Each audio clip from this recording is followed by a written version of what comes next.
देखिए, आतिशी जिस तरीके का खेल खेल रही हैं, अभी दिल्ली की हार से लगता है कि उनकी पार्टी ने सबक लिया नहीं है। दिल्ली की जनता ने पूरी तरीके से आम आदमी पार्टी को नकार दिया है और अब वो उस राजनीति में जुट गए हैं जिस राजनीति से दिल्ली का भला होने वाला नहीं है। ये सब जानते हैं कि किस तरीके से ये पावर कट की जो राजनीति आतिशी कर रही हैं।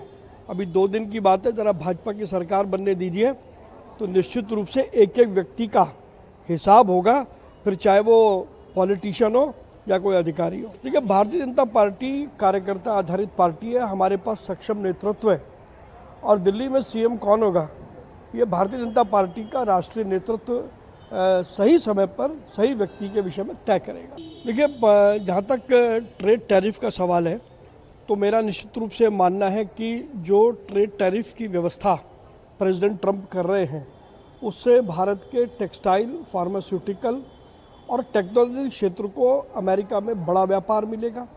वहीं अमेरिकी कंपनियों को भी हिंदुस्तान में व्यापार करने के बड़े अवसर मिलेंगे। निश्चित रूप से ये एक बहुत बड़ी उपलब्धि है प्रधानमंत्री नरेंद्र मोदी जी की अमेरिका यात्रा की। अब उसमें शशि थरूर ढूंढने की कोशिश कर रहे हैं कि कमी क्या है।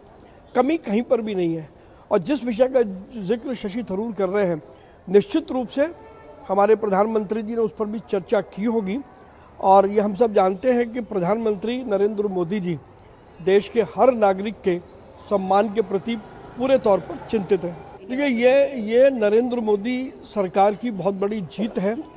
हमें ये ध्यान आता है कि प्रधानमंत्री नरेंद्र मोदी जी ने कहा था कि देश के साथ जिसने भी छल किया है या फरेब किया है या धोखा दिया है या देश के साथ कोई भी गलत काम करने की चेष्टा की है वो पूरे विश्व में कहीं पर भी होगा, मोदी जी की सरकार उसको लेकर के आएगी। और ये जो प्रेसिडेंट ट्रंप का फैसला है इससे निश्चित रूप से ऐसे व्यक्ति को जिसने आतंकवादी गतिविधियों में शामिल था, हिंदुस्तान के कानूनों के अंतर्गत कड़ी सजा मिलेगी। भारत की जीत है ये एक्स्ट्राडिशन का फैसला जो प्रेसिडेंट ट्रंप ने लिया है।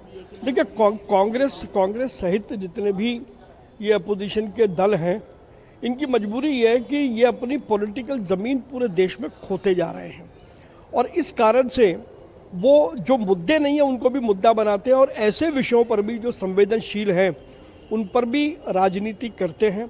जहाँ तक मणिपुर का प्रश्न है तो मणिपुर में जब जैसी स्थिति थी केंद्र सरकार ने उस पर उसके हिसाब से निर्णय लिया। ये कोई पहली बार नहीं है कि किसी राज्य में शासन लगा है।